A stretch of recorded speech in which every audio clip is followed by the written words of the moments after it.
பிதா சுதன் பரிசுத்தாவியின் பெயராலே ஆமேன். இறையேசுவில் பிரியமுள்ள என் சகோதர சகோதரிகளை, டிவைன் வாய்ஸ் சேனல் மூலமாக உங்களை அன்புடன் வரவேற்கின்றேன். தவமும் ஜபமும் என்ற தலைப்பில் இன்றைய சிந்தனையாக ஆண்டவரோடு இணைந்து மகிழுங்கள் என்ற தலைப்பில் சிந்திக்க கடவுள் இன்றைய நாளில் நம்மை அழைத்திருக்கின்றார். பிலிப்பியருக்கு எழுதிய திருமுகம் அதிகாரம் 4 வசனம் 4 பார்க்கின்றோம். ஆண்டவரோடு இணைந்து என்றும் மகிழுங்கள், மீண்டும் கூறுகிறேன் மகிழுங்கள். மகிழ்ச்சி என்பது கடவுளோடு இணைந்திருக்கின்ற பொழுது தான் அந்த மகிழ்ச்சி நம்மில் தங்குகிறது.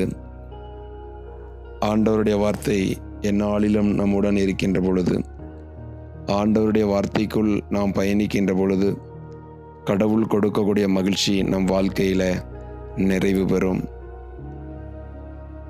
நான் சொன்ன வார்த்தைகள் உங்களுக்கு மகிழ்ச்சியை தருகின்றன என்று சொல்லி யோவான் நற்செய்தி அதிகாரம் 15 வசனம் 11 பார்க்கின்றோம்.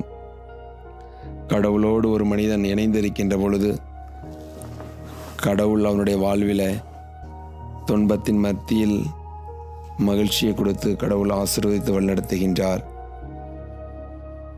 சீடர்களை பார்க்கின்றோம்.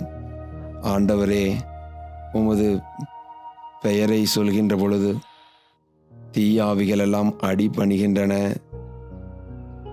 என்று ஆண்டவரிடத்தில் சொல்கின்ற பொழுது ஆண்டவர் சொல்லுவார்.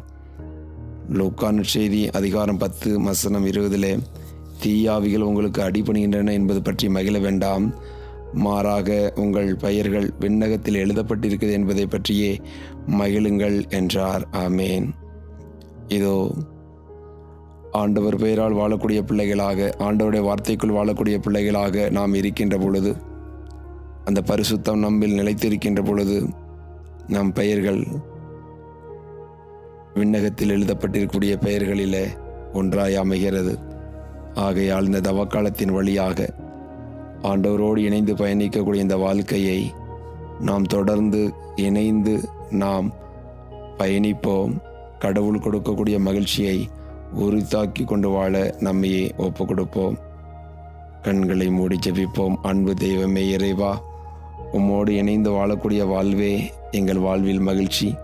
அந்த மகிழ்ச்சி இந்த தவக்காலத்தின் வழியாக எங்களுக்கு நீர் புதுப்பித்து கொடுத்திருக்கின்றீர். ஆண்டவரே, உம்மோடு இணைந்து வாழக்கூடிய பிள்ளைகளாக, உம்மோடு இணைந்து அந்த மகிழ்ச்சியை நாங்கள் ஒவ்வொரு நாளும் உரித்தாக்கி கொண்டு வாழக்கூடிய பிள்ளைகளாக எங்களை தேவரீர் நீர் ஆசீர்வதித்து மகிழ்ச்சியில் வாழும்படிக்காய் எங்களை அழைத்திருக்கின்றீர். அந்த மகிழ்ச்சி எந்நாளிலும் எங்கள் வாழ்க்கையில், எங்கள் குடும்பத்தில் எந்நாளிலும் இருக்கும்படிக்காய் ஒப்பு கொடுத்து ஜெபிக்கிறோம். ஜெபம் கேளும் நல்ல பிதாவே. ஆமேன், ஆமேன்.